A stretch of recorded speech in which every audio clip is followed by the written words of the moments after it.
Good morning all of you, सभी विद्यार्थियों का हार्दिक स्वागत, सुप्रभात। प्यारे विद्यार्थियों, आज की हमारी ये क्लास जो है कक्षा 12 वाणिज्य वर्ग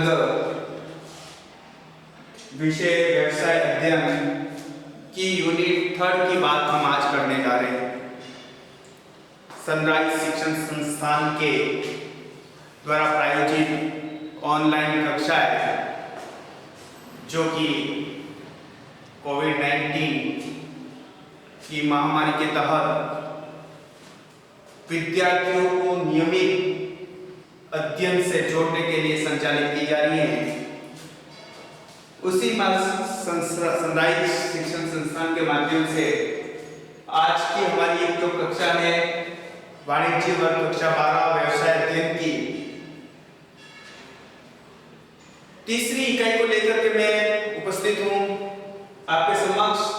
तो विद्यार्थियों, हम इससे पहले 2 यूनिट कंप्लीट कर चुके हैं।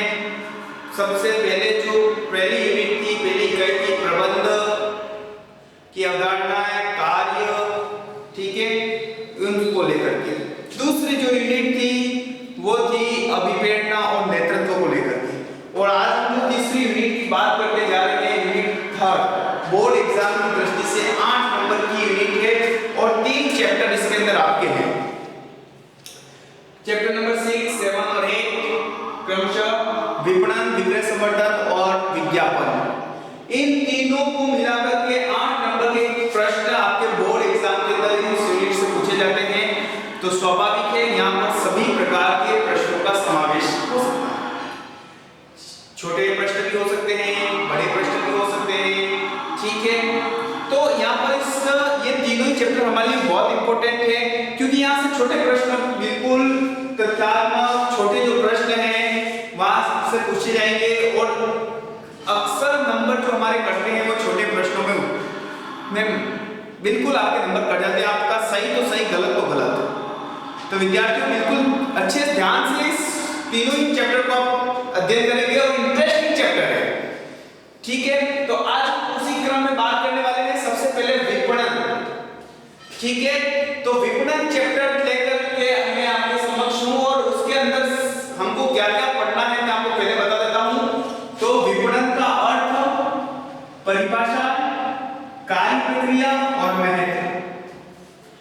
तो इस चैप्टर की मैं 2 वीडियो आपके समक्ष रखूंगा। एक वीडियो मेरा रहेगा विपणन की अर्थ, परिभाषा और कार्य प्रक्रिया को लेकर के, तो दूसरा वीडियो रहेगा मेरा विपणन का महत्व को लेकर के, ठीक है।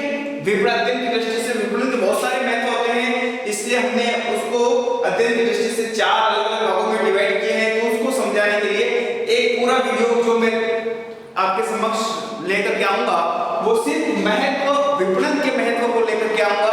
और आज मैं जो वीडियो आपके समक्ष लेकर के आ रहा हूं, क्लास लेकर के आ रहा हूं, वो मैं लेकर के आ रहा हूं विपणन के अर्थ और परिभाषाओं से संबंधित क्लास लेकर के आपके बीच में मैं उपस्थित हूं। तो विद्यार्थियों, सबसे पहली बात हम करेंगे विपणन को लेकर के कि विपणन होता क्या है, किसे कहते हैं विपणन, ठीक है। तो विद्यार्थियों सीधी देखिए, व्यवसाय की बात कर रहे हैं, बिजनेस की बात कर रहे हैं। और मैंने यहाँ पर एक बहुत अच्छी लाइन भी लिखी हुई है कि विपणन प्रबंध संपूर्ण प्रबंध का एक भाग है। विपणन प्रबंध जो है वो संपूर्ण प्रबंध का एक भाग है। मार्केटिंग कहते हैं इसको, इंग्लिश के अंदर मार्केटिंग शब्द का प्रयोग करते हैं विपणन के लिए।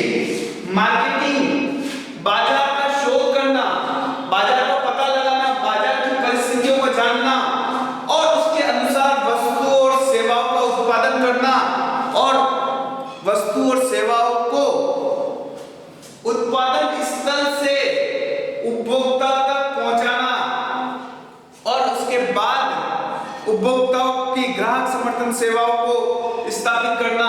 ये सारी की सारी जो प्रोसेसिंग होती है, कार्य होते हैं, गतिविधियां होती हैं, वो सारा का सारा हमारा क्या किसके अंदर आता है, विपणन प्रबंध के अंदर आता है। तो आपको यहाँ पर एक बात बहुत अच्छे से ध्यान में लेनी है कि विपणन से आशय ये होता है कि वस्तु की आवश्यकता, ठीक है ना, मानव समुदाय में वस्तु की आवश्यकता को लेकर, की उपयोगिता को लेकर, उसके उत्पादन और उसके उपभोग तक के जो कार्य होते हैं, जिन जिन कार्यों गतिविधि से जो प्रोसेस चलता है, उसको हम क्या कहते हैं, विपणन कहते हैं। तो विपणन करता क्या है, सबसे पहले तो लोगों की आवश्यकताओं का पता लगाता है कि भाई यहाँ पर इस एरिया के अंदर किस प्रकार के लोग रहते हैं, उनका आर्थिक स्तर कैसा है, उनका जीवन स्तर कैसा है, उनको किस चीज की बहुत अधिक आवश्यकता है और हम उसके लिए क्या उपलब्ध करा सकते हैं। तो सबसे पहले उनकी क्रय शक्ति, उनकी आवश्यकताओं का अध्ययन किया जाता है, वहां के माल बाजार का अध्ययन किया जाता है कि उस बाजार के अंदर कौन सी वस्तु बिकती है। ठीक है, जैसे कि मैं आपको एक बात बता दूं कि आप सब्जी मार्केट के अंदर किराना का सामान ढूंढोगे तो आपको नहीं मिलेगा, वो मार्केट सब्जी का है ना।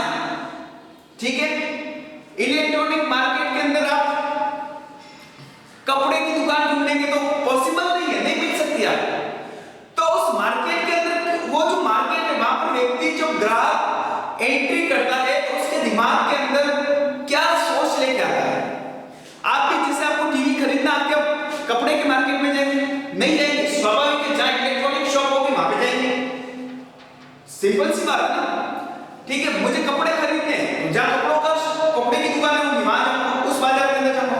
तो बाजार का अध्ययन करना कि किस बाजार के अंदर और उस बाजार के अंदर लोग किन वस्तुओं को चाहते हैं, उनकी आवश्यकता क्या है और किस मूल्य तक वो खरीद सकते हैं, उनकी क्रय शक्ति कितनी है, उन सारी बातों की जानकारी प्राप्त करना और जानकारी प्राप्त करने के बाद उसके हिसाब से उत्पादक को वो जानकारी उपलब्ध कराना और उत्पादक उसके जानकारी के आधार पर वस्तुओं का क्या करेगा, उत्पादन करेगा और उस उत्पादन को परिवहन के माध्यम से स्थान उपयोगिता को उपलब्ध करवाते हुए उपभोक्ता बाजार तक पहुंचाना और उपभोग बाजार से उपभोक्ता तक पहुंचाना, ये सारी की सारी जो क्रिया जो होती है उसे हम क्या कहते हैं, विपणन कहते हैं।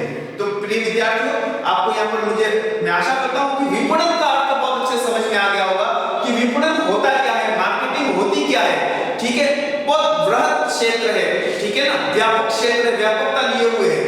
किसी चीज को बेचना सीमित है, विपणन के अंदर सेल आ गई, आपकी खरीदारी आ गई, ठीक है ना, परिवहन आ गया, फाइनेंशियल जो व्यवस्था है वो आ गई, बहुत सारी चीजें विपणन अपने अंदर समेटे हुए। विपणन बहुत व्यापक शब्द है, ठीक है, जिसकी हम बात करने जा रहे हैं।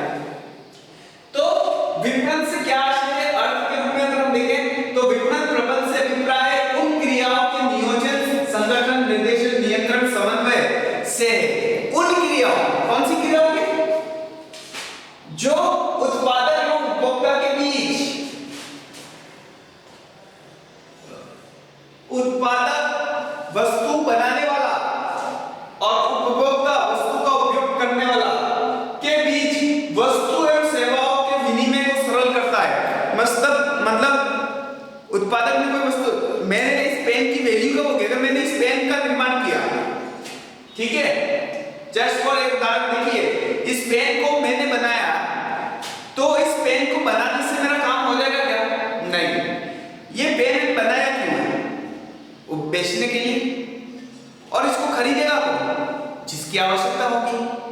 तो उसके लिए उस बाजार का पता किसने लगाया, मार्केटिंग कर, बाजार शोध ने लगाया, ठीक है, और उस बाजार के अंदर ये पेन जाएगा तब ये बिकेगा, और जब ये बिकेगा तो मेरे बनाने का उद्देश्य, मुझे लाभ मिलेगा और सामने वाले जिसको आवश्यकता होगी वो उसको खरीदेगा, तो दोनों की आवश्यकताओं की पूर्ति हुई, ठीक है। तो उस पूरे प्रोसेस जिस चीज पे डिपेंड करता है उसे हम क्या कहते हैं, विपणन प्रबंध कहते हैं।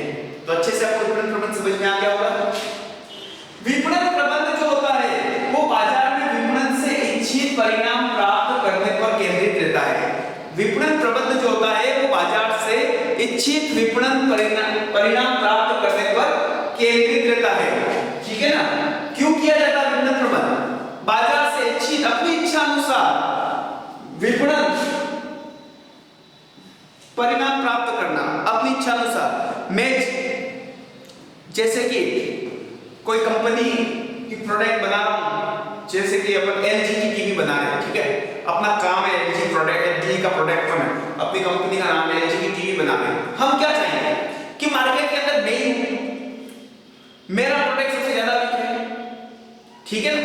तो उसके लिए मुझे करना क्या होगा कि मैं बाजार विश्लेषण का कार्य करना होगा। हम पढ़ेंगे आगे कार्य विपणन की जो कार्य प्रोसेस है, कार्य प्रक्रिया है, किन किन कौन कौन से कार्य विपणन प्रबंध करता है, तो उन प्रोसेस के अंदर जाऊंगा, मार्केट का पता लगाऊंगा, कौन से लोग खरीदना चाहते हैं, उनकी क्रय शक्ति क्या है, ठीक है, क्या मैं उनकी क्रय शक्ति के अनुसार उसको वस्तु बना सकता हूं कि बना सकता हूं, ठीक है, लोगों की आवश्यकता क्या है, उनकी मांग क्या है, वो क्यों खरीदेंगे, ठीक है। तो उन सारी चीजों की जब हम बात करने जाएंगे तो उन सारी चीजों के अंदर जब बात करेंगे, पता लगाएंगे, तो हमारे इच्छित जो परिणाम है वो हमें प्राप्त करने पर क्या करेंगे, हमारा फोकस पॉइंट रहेगा, केंद्र बिंदु रहेगा कि उन परिणामों को हमें प्राप्त किया जाए कि मेरा प्रोडक्ट सबसे ज्यादा बिके, ठीक है। तो वो किस पे डिपेंड करता है, विपणन प्रबंधन पे डिपेंड करता है, ठीक है। अब बात करते हैं परिभाषाओं को लेकर के। कई विद्वानों ने परिभाषा दी है, जैसे फिलिप कॉटलर है, स्टीफन कर्निक है, प्रोफेसर जॉनसन है और विलियम जे स्टेनसन, ये चार विद्वानों ने परिभाषा दी है। तो फिलिप कॉटलर कहते हैं सबसे पहले हम फिलिप कॉटलर की परिभाषा को देखने वाले हैं। तो फिलिप कॉटलर क्या कहते हैं कि विपणन प्रबंधन उन कार्यक्रमों का विश्लेषण है, नियोजन, क्रियान्वयन, नियंत्रण करना है। फिलिप कॉटलर कहते हैं विपणन प्रबंधन उन कार्यक्रमों का विश्लेषण, नियोजन, क्रियान्वयन तथा नियंत्रण करना है जो संगठन के उद्देश्य की प्राप्ति के लिए, संगठन के उद्देश्य की प्राप्ति के लिए क्या करें, नियोजन, नियंत्रण, क्रियान्वयन करना जो संगठन के उद्देश्यों की प्राप्ति के लिए पारस्परिक हितकारी विनिमय एवं संबंधों के सृजन करने, निर्माण करने तथा उन्हें बनाए रखने के लिए होता है। देखिए, पारस्परिक संबंधों का निर्माण करने, सृजन करने, देखिए स्थान सृजन, रूप सृजन, ठीक है, कच्ची रॉ मटेरियल से हम उसको नया आकार प्रदान करेंगे। तो उन सारी प्रोसेस से जब हम गुजरने वाले हैं, तो उन सारी कार्य को जो करने की बात की जाती है, तो उससे हम क्या कहा, विपणन प्रबंधन। उसी तरह स्टीफन कर्निक ने भी ये बात कही है। प्रोफेसर जॉनसन क्या कहते हैं, ठीक है, स्टीव कर्निक ने क्या कहा, विपणन प्रबंधन संपूर्ण प्रबंधन का वो कार्यकारी क्षेत्र। स्टीव कर्निक कहते हैं कि विपणन प्रबंधन संपूर्ण प्रबंधन का वह कार्यकारी क्षेत्र है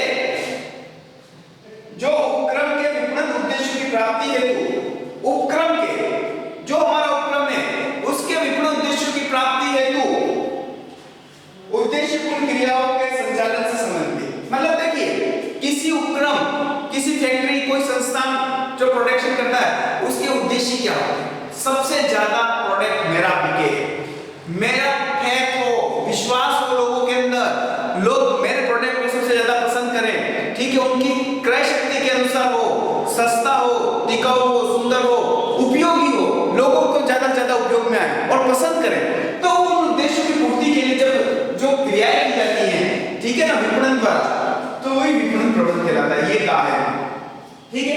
इसी तरह प्रोफेसर जॉनसन ने भी कहा है, विलियम जे स्टेनसन ने भी कहा है। तो ठीक है, यहाँ पर आपको परिभाषा पूछी जाए तो हो सकता है बोर्ड एग्जाम के अंदर आपको ये पूछ जाए कि फिलिप कॉटलर के अनुसार विपणन प्रबंधन क्या है, परिभाषा कीजिए, या स्टीव कर्निक के अनुसार क्या है, प्रोफेसर जॉनसन के अनुसार क्या है, विलियम जे स्टेनसन के। तो इन चारों विद्वानों की परिभाषा को एक आपको याद रखना है। फिर इन चारों विद्वानों की परिभाषा को जब हम देखेंगे, पढ़ लिया, और फिर हम उसका निष्कर्ष निकालेंगे, निचोड़ निकालेंगे, तो निचोड़ के रूप में हमको क्या प्राप्त हो रहा है, तो वो मैं आपको बता दूं। विपणन प्रबंधन समग्र प्रबंधन की वह शाखा है, संपूर्ण प्रबंधन की वह शाखा। मैंने ऊपर एक लाइन लिख भी दी है इससे पहले, बहुत अच्छे से लिख ली है, और उसको ब्रैकेट के अंदर लिखी है कि विपणन प्रबंधन संपूर्ण प्रबंधन का एक भाग है। और इन चारों विद्वानों ने भी यही बात की है कि विपणन प्रबंधन जो है वो समग्र प्रबंधन की वह शाखा है जिसके अंतर्गत ग्राहकों की आवश्यकताओं का अध्ययन किया जाता है। मैंने पहले बताया कि विपणन है क्या, ग्राहकों की आवश्यकता, कि लोग क्या चाहिए। अब हम पिछड़ा जो क्षेत्र है जहां पर लोगों की क्रय शक्ति नहीं है, उनको वहां सबसे उनकी आवश्यकता है रोटी कपड़ा मकान, ठीक है, कपड़े की आवश्यकता, मकान के वहां पे हम बहुत अच्छा एप्पल के मोबाइल का शोरूम खोल दे तो वहां बिकेगा क्या? वहां आवश्यकता ही नहीं है लोगों को, ठीक है। तो ग्राहकों की आवश्यकताओं का अध्ययन किया जाता है तथा उनकी संतुष्टि के लिए प्रभावी विपणन कार्यक्रमों का विश्लेषण, नियोजन, क्रियान्वयन, नियंत्रण किया जाता है। उसे हम क्या कहते हैं? विपणन प्रबंध कहते हैं। तो अगर विपणन प्रबंध की खाली एक परिभाषा दे, विपणन प्रबंध को परिभाषित कीजिए, तो आपको ये निष्कर्ष वाली परिभाषा लिखनी है। अगर किसी विद्वान की जाती है तो इन चारों विद्वानों की परिभाषाओं को आपको याद रखना है, ठीक है। आशय आ जाता है तो ये पूरा लिखना है, ठीक है। तो यहाँ पर आपके 3 प्रश्न हैं कि विपणन प्रबंध से क्या आशय है, अर्थ, विपणन प्रबंध को परिभाषित कीजिए किसी विद्वान के अनुसार, या खाली यूं वाले विपणन प्रबंध को परिभाषित कीजिए, तो ये ठीक है। तो यहाँ तक आपको अच्छे से समझ में आ गया। तो अब हम आगे बात करते हैं दूसरा जो पॉइंट है हमारे अर्थ परिभाषा को हमने देख लिया, अब कार्य प्रक्रिया कि विपणन प्रबंध कौन-कौन से कार्य करता है, ठीक है। तो कार्य प्रक्रिया के सबसे पहला काम हम यहाँ पे देख रहे हैं बाजार विश्लेषण का कार्य करता है। बीज क्या करता है? बाजार का पता लगाता है, उसका विश्लेषण करता है कि भाई यहाँ पर कौन सा मार्केट चल सकता है, कौन सी वस्तु हमारा जो प्रोडक्ट है वो कौन सा मार्केट में बिकेगा, उसके लिए उपयुक्त बाजार कौन सा होगा, उनकी लोगों की क्रय शक्ति क्या, उनकी आवश्यकता क्या है, ठीक है, उनकी रुचि किसमें, इन सारी चीजों का जो पता लगाने का काम करता है विपणन प्रबंध, उसको हम क्या कहते हैं? बाजार विश्लेषण के कार्य करते हैं। फिर है विपणन नियोजन, दूसरा जो काम करता है विपणन प्रबंध, तो उसकी रूपरेखा बनाता है, नियोजन करता है। एक बहुत अच्छी व्यापक योजना जब तैयार की जाती है विपणन कार्य करने के लिए कि हमारे लिए नए बाजार कौन से होंगे, हमारी वस्तु किन-किन बाजारों में बिकेगी, उनकी लोगों के लिए उपयोगिता क्या होगी, तो ये जो कार्य करने का काम होता है उसको हम क्या कहते हैं? विपणन नियोजन। फिर है विपणन संचार, ठीक है। विपणन संचार के अंदर हम लोगों की आवश्यकताओं को, उनकी जानकारी का पता लगा, फिर हमारी वस्तु, हमारा जो प्रोडक्ट है वो लोगों के लिए किस प्रकार उपलब्ध होगा, तो उसको विज्ञापन के माध्यम से, ठीक है, विज्ञापन के कई साधन हैं, उनके माध्यम से हम लोगों तक पहुंचाएंगे, उनको हमारे प्रोडक्ट से परिचित करवाएंगे, ठीक है। तो वो कहलाता है विपणन संचार। फिर आते हैं उत्पाद का रूपांतरण एवं विकास। अब जो उत्पाद हमने बनाया है उसको रूप परिवर्तित किया, ठीक है, क्योंकि हम प्रोडक्शन का काम कर रहे हैं, ठीक है ना। प्रोडक्शन का मतलब कच्चे रॉ मटेरियल से हम नई वस्तु बना रहे हैं, उसका रूप बदल रहे हैं, रूप परिवर्तन कर रहे हैं, उसका डेवलपमेंट कर रहे हैं, विकास कर रहे हैं, ठीक है, और वो लोगों के लिए कर रहे हैं, हमारे कस्टमर्स के लिए कर रहे हैं, हमारे ग्राहकों के लिए कर रहे हैं, ठीक है, वो कार्य के लिए करता है। फिर है बाजार वर्गीकरण, बाजार वर्गीकरण, बाजार का पता लगाना। मैंने अभी एक अच्छा उदाहरण दिया था आपको, ठीक है, जहाँ लोगों की क्रय शक्ति बहुत कम है, वहां पर हम बहुत बड़े अच्छे महंगे मोबाइल का शोरूम खोलते तो बाजार वहां पर है ही नहीं, तो वो चलेगा नहीं, ठीक है ना। एक उदाहरण मैंने दिया था कि सब्जी मंडी के अंदर किराने की दुकान ढूंढने जाओगे तो पॉसिबल नहीं है, ठीक है। तो बाजार वर्गीकरण का कार्य भी कौन करता है? विपणन प्रबंध करता है। प्रमाणीकरण एवं श्रेणीयन की अगर बात करें, प्रमाणीकरण की बात पर एक प्रश्न कई बार आ चुका है, प्रमाणीकरण से क्या आशय है, श्रेणीयन से क्या आशय है? तो पूर्व निर्धारित विशिष्टताओं के अनुरूप वस्तुओं का उत्पादन करना, पूर्व निर्धारित विशिष्टताओं के अनुरूप वस्तुओं का उत्पादन करना, जिससे उत्पाद में एकरूपता व अनुकूलता आती है, ठीक है, जिससे उत्पाद में एकरूपता व अनुकूलता आती है। प्रमाणीकरण क्रेताओं को सुनिश्चित करता है कि वस्तु पूर्व निर्धारित गुणवत्ता, मूल्य, पैकेजिंग के अनुसार है। देखिए, प्रमाणीकरण मतलब प्रमाण देना, ठीक है ना। प्रमाणीकरण का मतलब है प्रमाण देना। जैसे कि एक बार हमारा जो पैकेजिंग है, जो वस्तु है, जो आवश्यकता, उसकी विशेषता है, उनके अनुरूप उसको तैयार करना, ठीक है, ताकि लोगों को विश्वास हो जाए, दूसरी बार आए के नाम से उस वस्तु का मार्का देखें और उसको खरीदें। श्रेणीयन करना, श्रेणीयन किसे कहते हैं, इस चीज को भी आप समझ लीजिएगा। तो श्रेणीयन के अंदर हम क्या करते हैं कि उत्पादित वस्तुओं को उनकी किस्म और उनके गुणों के अनुसार विभिन्न वर्गों में बांट दिया जाता है। उनकी किस्म और उनके गुणों के अनुसार विभिन्न वर्गों में जो बांटने का जो कार्य है उसे हम क्या कहते हैं? श्रेणीयन कहते हैं, ठीक है। प्रमाणीकरण समझ में आ जाए और श्रेणीयन समझिएगा। परीक्षा के अंदर बिल्कुल प्रश्न आता है कि प्रमाणीकरण से क्या आशय है, श्रेणीयन से क्या आशय है, ठीक है। इसके बाद पैकेजिंग और लेबलिंग। पैकेजिंग क्या से तात्पर्य है? बहुत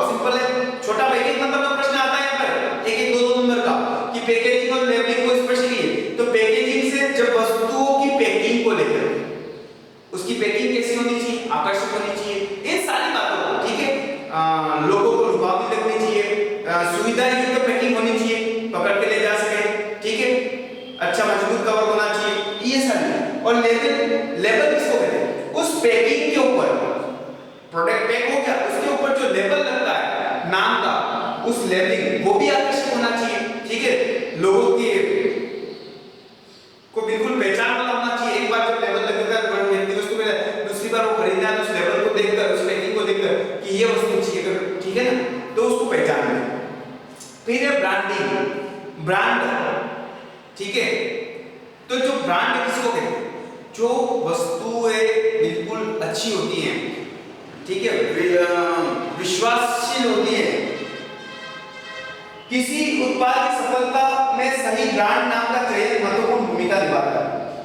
देखिए आप जैसे कि गए, हमको उषा का पंखा चाहिए, ठीक है, या उषा की मोटर चाहिए, तो सीधा ब्रांड के नाम से बोलेंगे।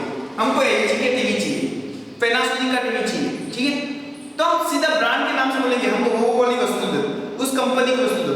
तो वो उस वस्तु को बिकने में मदद कौन कर रहा है, वो ब्रांड कर रहा है, वो उसकी गुडविल है, उस नाम से वो उसकी एक ख्याति बन गई है कि भाई इस कंपनी की चीजें, इस ब्रांड की चीजें क्या आती हैं, बहुत अच्छी आती हैं, बहुत उपयोगी होती हैं, लंबे समय तक चलती हैं, कोई दिक्कत नहीं होती है। तो ये ब्रांडिंग, इसको हम क्या कहते हैं, ब्रांडिंग। ग्राहक समर्थन सेवा, देखिए इलेक्ट्रॉनिक आइटम के माध्यम के बाजार के अंदर ये चलती है कि वस्तु को बेचने के बाद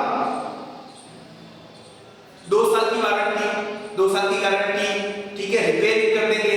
तो ये जो सुविधाएं उनको उपलब्ध कराई जाती है, जैसे इन्वर्टर को लेकर है, टीवी को लेकर के, फ्रिज को लेकर, तो जो सुविधाएं होती है उसको हम क्या कहते हैं, ग्राहक समर्थन।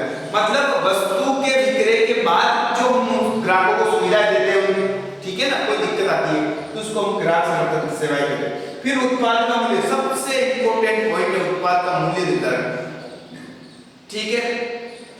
मूल्य निर्धारण की अगर बात करें तो किसी वस्तु की मांग का उसके मूल्य से सीधा संबंध है। सामान्यतः वस्तु यदि मूल्य कम है तो उत्पाद की मांग क्या होगी, बढ़ेगी। भाई सस्ती वस्तुओं के हर कोई खरीदने की कोशिश करेगा, चाहेगा कि मैं भी खरीद लूं, मैं भी खरीद लूं, ठीक है। सस्ती वस्तु होगी तो उसकी मांग क्या होगी, बढ़ेगी। जब वस्तु महंगी होगी, उसका मूल्य बढ़ेगा तो मांग क्या होगी, कम होगी। लोगों की क्रय शक्ति होगी, जिसकी क्रय शक्ति होगी वो खरीद लेगा, जिसकी क्रय शक्ति नहीं होगी वो नहीं खरीदेगा, ठीक है ना। और आज जो कंपटीशन का युग है, व्यक्ति हर चीज को खरीदना चाहता है, प्राप्त करना चाहता है, तो व्यक्ति हर चीज को खरीद सकता है जब उसे वो हर चीज सस्ती लगे, ठीक है। और हर चीज सस्ती लगने के लिए उसे बहुत पैसे वाला बनना पड़ेगा, ठीक है। तो उत्पाद का मूल्य निर्धारण बहुत इंपॉर्टेंट पार्ट होता है विपणन प्रबंधन के अंदर। फिर है विक्रय, माल को बेचना, ठीक है। कंपनी में, फैक्ट्री के अंदर माल तैयार है, रेडी है, पैकेजिंग होगी, लेबलिंग होगी, ब्रांडिंग होगी, अब उसको हमको बेचना है, बाजारों तक बेचेंगे किसी, ठीक है। तो सबसे पहले बाजारों का पता लगाएंगे, उन बाजारों के अंदर हमारे जो डीलर देंगे, डीलर की नियुक्ति करेंगे और उसके माध्यम से हम हमारे माल को क्या करेंगे, बेचेंगे। तो इसको हम क्या कहते हैं, सेल्स। देखो मैंने कहा था सेल्स विपणन प्रबंधन के अंतर्गत आता है, एक प्रक्रिया, एक भाग, एक कार्य है। फिर है परिवहन। अब जो डीलर हमने दूर, फैक्ट्री हर जगह फैक्ट्री नहीं, फैक्ट्री एक जगह पे होती है, बनता है एक जगह पे माल, लेकिन उसको अलग अलग देश दुनिया के बाजार के अंदर जब हमको बेचना होता है तो उन बाजारों तक माल को पहुंचाया किस माध्यम से जाता है, परिवहन के माध्यम से। इसको हम कहते हैं स्थान उपयोगिता कहते हैं। क्या कहते हैं, स्थान परिवर्तन की उपयोगिता। भाई यहाँ फैक्ट्री के अंदर माल पड़ा है, उसकी कोई उपयोगिता नहीं है, माल बनने तक उसकी उपयोगिता नहीं है, कच्चा माल है, उसको तैयार किया और बन के कंप्लीट रेडी है, ठीक है। लेकिन उस रेडी माल को हम जब तक बाजार तक नहीं भेजेंगे, मार्केट तक नहीं भेजेंगे, तब तक उसकी उपयोगिता नहीं होगी। उसकी स्थान उपयोगिता कब होगी, जब उन बाजारों के अंदर माल जाएगा और वहां पर ले जाने के लिए कौन काम करेगा, परिवहन काम करेगा, ठीक है। फिर है आपका संग्रहण का कार्य। विपणन प्रबंधन संग्रहण का कार्य कैसे करते हैं, कुछ जैसे प्रोडक्ट होते हैं, वस्तु होती है, जैसे आलू, प्याज वगैरह, ऐसे एक सीजन 2 सीजन के अंदर होते हैं, ठीक है। तो उसके लिए उन वस्तुओं को क्या करें, स्टॉक कर देते हैं, दी जाती है, क्योंकि वो तो लोग तो साल भर खाते हैं और वो पैदा 1-2 सीजन के अंदर होती है। तो उसको साल भर चलाने के लिए जो संग्रहण का कार्य किया जाता है, ठीक है, स्टॉक का कार्य किया, रिजर्व का कार्य किया जाता है, जिसके अंदर माल को व्यवस्थित रखा जाए, तो वो कार्य भी विपणन प्रबंध के अंतर्गत आता है, संग्रहण का। फिर है वित्त व्यवस्था। अब वित्त व्यवस्था के अंदर फाइनेंस की बात करें, बैंक हैं, ठीक है, चेक है, तो बहुत सारी ये जो काम है वित्त से संबंधित जो है, कोई शेयर मार्केट है, ठीक है, आपको पैसा कहां से मिलेगा? माल खरीदने उसका संग्रहण करने का विपणन विभाग के खर्चों को पूरा करने के लिए वित्त की आवश्यकता पड़ती है और यह विभाग संस्था के उच्च प्रबंधकों को अपनी आवश्यकता से अवगत करवाकर वित्त प्राप्त करता है। ठीक है, देखिए विपणन प्रबंधन को इन सब कार्यों के लिए किसकी आवश्यकता होती है? पैसों की आवश्यकता होती है और विपणन प्रबंधक उच्च प्रबंधकों को इस बात से अवगत करा करके इन सारे काम को करने के लिए खर्चों की आवश्यकता होती है। उन खर्चों को प्राप्त करने के लिए वित्त की व्यवस्था करने की अगर बात करता है, अवगत कराकर उनसे वित्त प्राप्त करता है और कभी-कभी विभाग स्वयं भी बैंकों तथा वित्तीय संस्थाओं से ऋण प्राप्त करता है। अभी देखिए उच्च प्रबंधकों के माध्यम से तो वो वित्त को प्राप्त कर रहा है और वहां से नहीं होगा तो कभी-कभी विभाग स्वयं विपणन विभाग बैंक और वित्तीय संस्थानों से ऋण प्राप्त कर कार्य को जारी रखता है। ठीक है, वित्त व्यवस्था का काम भी विपणन प्रबंधन का। फिर है जोखिम उठाना, सबसे इंपॉर्टेंट जोखिम। और जब जोखिम, देखो जीवन के अंदर हर क्षेत्र के अंदर जोखिम होती है, चाहे वो कैसा भी क्षेत्र हो, ठीक है, और व्यापारिक क्षेत्र की अगर हम बात करें तो जब तक व्यवसाय के अंदर जोखिम नहीं उठाई जाएगी, रिस्क नहीं ली जाएगी, आपको प्रॉफिट नहीं होगा। ठीक है, आपने 100 रुपए का रिस्क लिया है तो आपको प्रॉफिट 100 रुपए के अनुपात में होगा। आपने लाखों का रिस्क उठाया है, जोखिम उठाया है, तो आपको आपका साहस लाखों तक का है तो रिटर्न भी आपको लाखों तक का मिलेगा, प्रॉफिट भी आपको लाखों में होगा। ठीक है, कोई करोड़ों के अंदर इन्वेस्ट करता है तो उसका काम बड़ा कारोबार होगा तो उसका प्रॉफिट भी उसका बड़ा होगा। ठीक है, तो ये जोखिम का जो कार्य है, तो विपणन कार्य में जोखिमें भी होती है, माल के नष्ट होने, माल की मांग में परिवर्तन होने, उधार की वसूली न होने, आग लगने, बाढ़ आने, प्राकृतिक आपदा आने से कई प्रकार की जोखिम है। तो कुछ जोखिमों को तो हम क्या कर सकते हैं, बीमा करवा करके उन जोखिमों को में कमी ला सकते हैं, लेकिन कुछ जोखिमें ऐसी होती है जिनका बीमा नहीं कराया जाता। ठीक है, जिनका बीमा नहीं कराया जाता है तो उन जोखिमों को भी विपणन प्रबंधक क्या करता है, वहन करने का साहस रखता है। ठीक है, उन जोखिमों को कम करने की कोशिश करता है। ठीक है, तो इस तरह से आज हमने विपणन प्रबंधन से क्या आशय है, उनकी परिभाषा और उसकी कार्य प्रक्रिया को अध्ययन किया। बहुत छोटे-छोटे प्रश्न आपको यहाँ से पूछे जा सकते हैं, इसलिए आप बिल्कुल बारीकी से इस चैप्टर को आज जितना पढ़ाया है उसको आप अपने बुक से अध्ययन करें, समझने की कोशिश करें। ठीक है, नोट्स मैं आपको सेंड कर दूंगा PDF फाइल के माध्यम से। ठीक है, थैंक यू।